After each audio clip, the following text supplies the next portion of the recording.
Halo semuanya, perkenalkan, nama saya Hanan Zulhilmi dari kelas 1210, absen 10.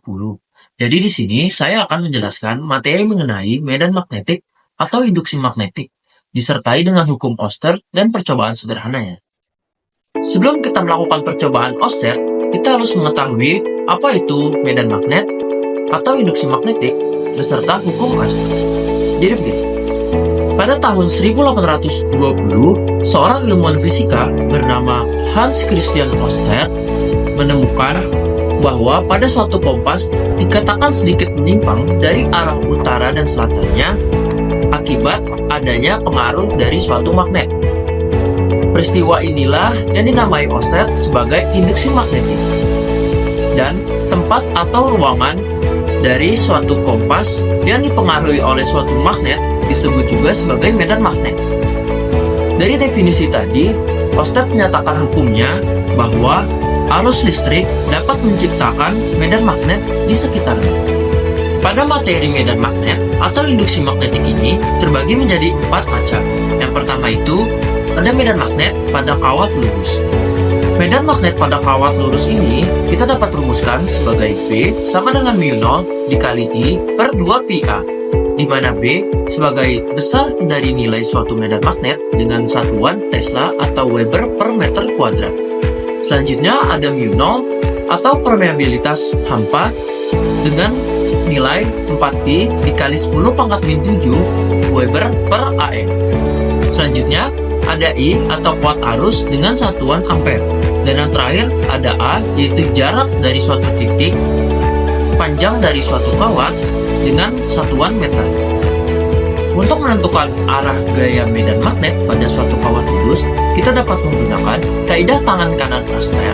Jadi, ibu jari kita dapat simbolkan menjadi I atau kuat arus, dan 4 jari sisanya sebagai medan magnet atau B. Jadi, kita ibaratkan satu jari ini sebagai kawat yang lurus.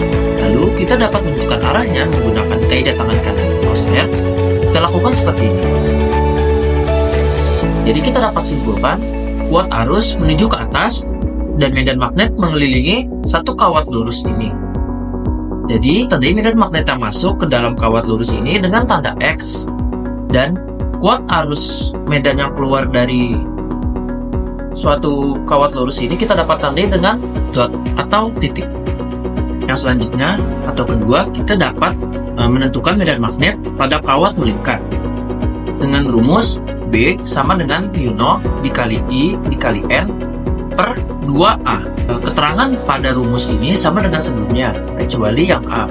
Yang A itu pada kawat melingkar ini kita dapat artikan sebagai jari-jari pada sebuah lingkaran.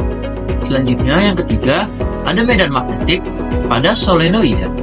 Jadi, solenoida ini dapat kita katakan sebagai suatu kumparan yang dililit oleh suatu kawat.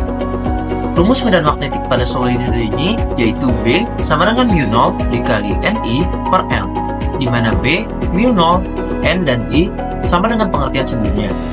Tapi, L di sini dapat dikatakan sebagai panjang solenoida tersebut. Jika kita ingin mencari suatu besar medan magnet di ujung solenoida ini, kita dapat rumuskan dengan B sama dengan μ0 dikali Ni per 2L, atau B sama dengan μ0 dikali Ni per L dikali setengah.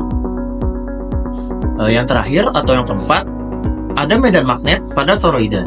Toroida sendiri itu adalah solenoida yang berbentuk sebagai lingkaran. Jadi, rumus dari medan magnet di toroida ini itu B sama dengan μ0 dikali Ni per 2 pi A, di mana pengertian rumus ini sama dengan sebelum-sebelumnya, terkecuali dari A ini. A kita dapat rumuskan sebagai jari-jari pada toroida, di mana jari-jari ini kita bisa ambil dari R1 ditambah R2 dibagi 2.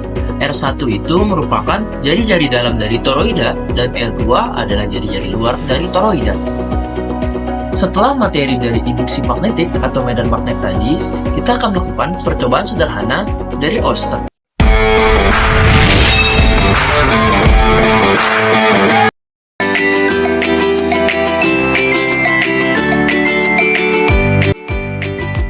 Setelah melihat alat dan bahan pada percobaan Oster ini, kita akan melakukan percobaannya setelah menggabungkan dari dua baterai, lalu kita solasikan pada ujung baterainya juga, lalu kita lilit suatu kawat tembaga pada paku ini untuk menghasilkan arus listrik.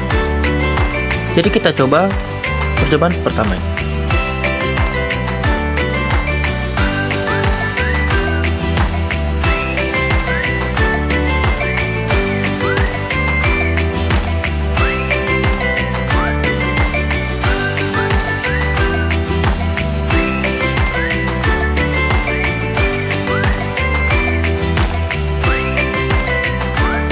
Oke, percobaan kita berhasil, tapi kita lihat setelahnya ketika kita mengurangi lilitan pada paku tersebut.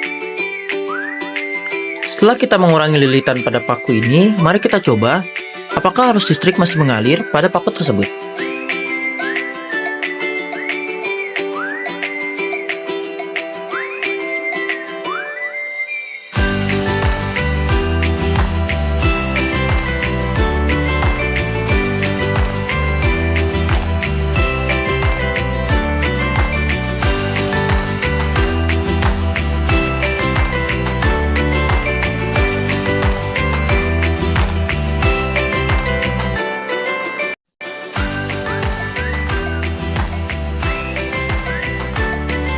Jadi, setelah melakukan percobaan Oster tadi, kita dapat menyimpulkan bahwa jumlah lilitan pada suatu paku dapat mempengaruhi arus listrik yang mengalir dari suatu baterai untuk menghasilkan medan magnet untuk menarik benda-benda logam di sekitarnya. Sekian, terima kasih.